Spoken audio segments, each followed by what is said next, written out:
আওয়ামী লীগ যা করেছে full confidence নিয়ে করেছে, ফুল ক্যাপাসিটি নিয়ে করেছে, এবং আওয়ামী লীগ জানতো তারা কি করছে।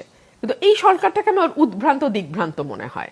ধরুন এখন তো গণমাধ্যম এরকম হয়েছে যে এখন গণমাধ্যম কেবলমাত্র পত্রিকার 4 পাতার মধ্যে আবদ্ধ না। আপনার হাতেও একটা গণমাধ্যম আছে, আমার হাতেও একটা গণমাধ্যম আছে। আমি আপনাকে বলি, প্রাইম মিনিস্টার যখনই কোনো স্পিচ দেন একটা দুটো মারাত্মক ভুল সেখানে থাকে। 2014 সালে কাজী নজরুল ইসলাম ত্রিশালে এসছেন বলে তিনি দাবি করেছেন। মানে আচ্ছা, আমরা এটা নিয়ে পাবলিক তো হাসাহাসির চরম করছে।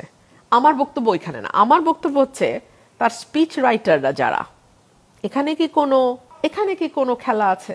কুমিল্লায় গিয়ে উনি ইপিজেড করেন, উনি গিয়ে দিনাজপুরে আম আনেন।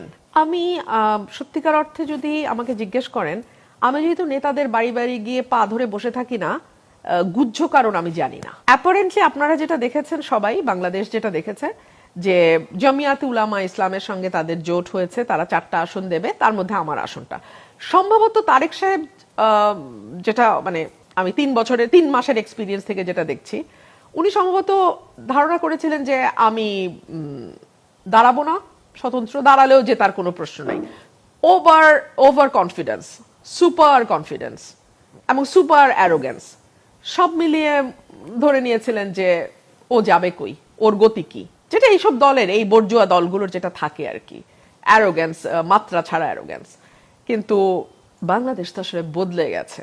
পেছন যাত্রা হয়েছে সত্য, জ্ঞান ভিত্তিক সমাজ আমরা তৈরি করতে পারি নাই, মেধা ভিত্তিক সমাজ তৈরি করতে পারি নাই, মেরিটোক্রেসিকে আমরা প্রাধান্য দেই নাই, আমরা অর্থভিত্তিক সমাজ তৈরি করেছি। হ্যাঁ, এগুলো আমাদের পেছন যাত্রা বটে।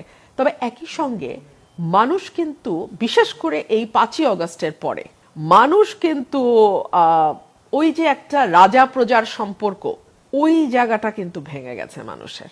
মানুষ কিন্তু এখন প্রশ্ন করে, মানুষ কিন্তু এখন মুখের উপর জবাব দিয়ে দেয়। সো এই জায়গাটাও হয়তো 17 বছর দেশের বাইরে উনি হয়তো বোঝেন নাই বাংলাদেশের মনস্তাত্ত্বিক পরিবর্তনটা।